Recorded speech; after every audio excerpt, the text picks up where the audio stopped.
Bonjour, c'est Catherine pour Italien Vase d'Argile, et Michel, et Ayelette, et Déborah, et c'est notre troisième partie, la lumière.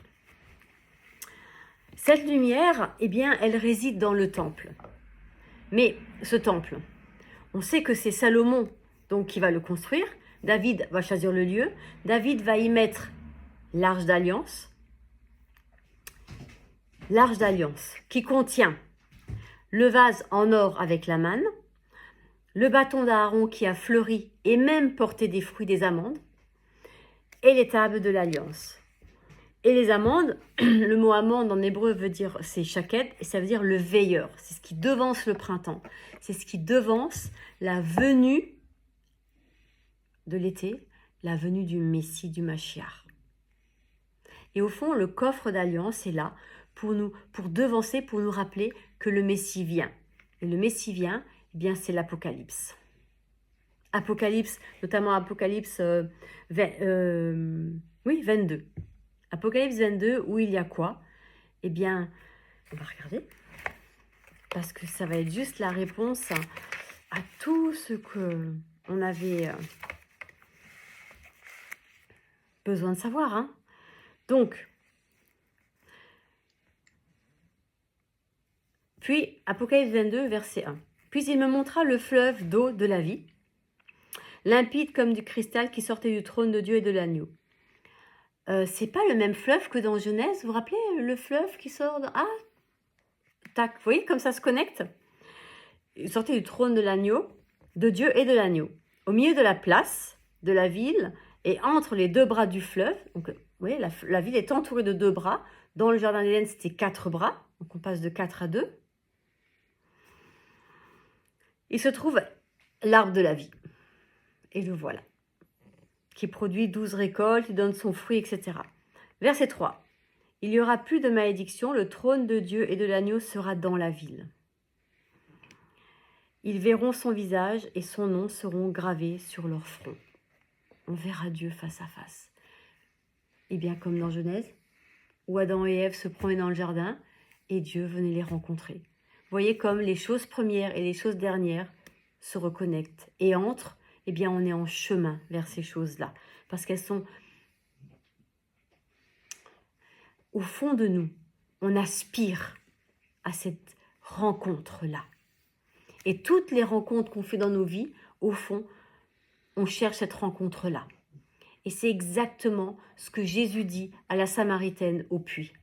Tu cherches l'amour. Et c'est pour ça que tu as eu tant de maris, tant de conquêtes, tant de... Vous voyez? Mais ce que tu cherches, c'est celui qui t'aimera inconditionnellement. C'est l'eau de la vie, le fleuve. Genèse, Apocalypse. Et toute notre vie, on cherche des fleuves. On cherche ce fleuve-là. Sans comprendre qu'il porte un nom.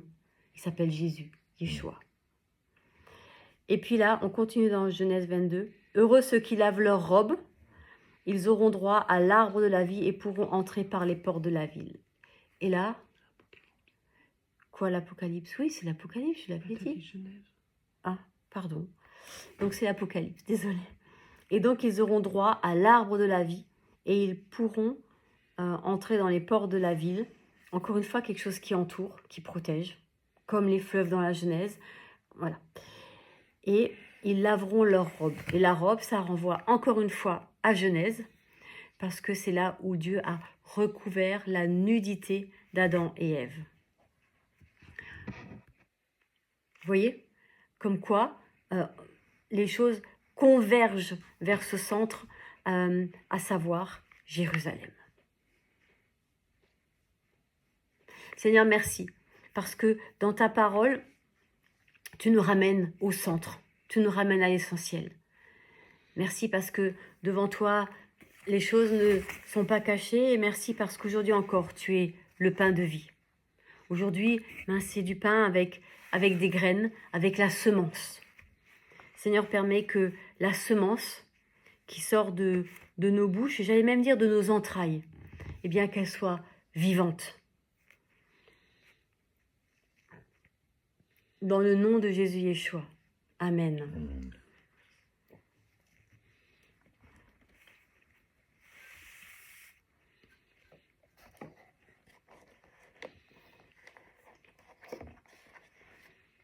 Seigneur, voici du simple jus de raisin. De la même manière que c'est un simple verre en terre cuite. Et que c'est simplement nos vies. C'est tellement simple.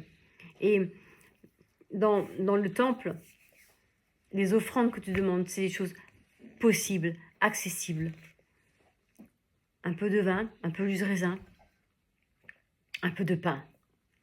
Juste pour te dire, Seigneur, viens t'asseoir à ma table. Vous savez, comme c'est dit dans l'Apocalypse, si quelqu'un entend ma voix, je frappe. Si quelqu'un entend ma voix et ouvre la porte, j'entrerai et je souperai avec lui. Seigneur, entre dans nos vies et viens souper avec nous. Sois la lumière. Toi, Jésus Yeshua. Amen. Amen.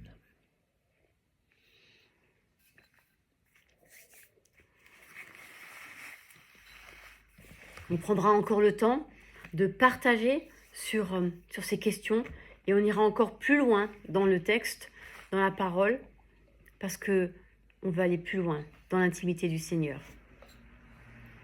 Que le Seigneur vous bénisse. On veut poser le nom de l'Éternel, Yud He Vav He, ce nom qui est imprononçable, parce qu'on ne peut pas nous contenir toute la présence et tout l'amour de Dieu. Alors Seigneur, merci pour ce que tu fais couler sur nous. Merci pour ton fleuve d'eau vive qui coule sur nous. Dans le nom de Jésus Yeshua, par le Saint-Esprit. Amen. Amen. Bonne semaine, à bientôt. Bye bye.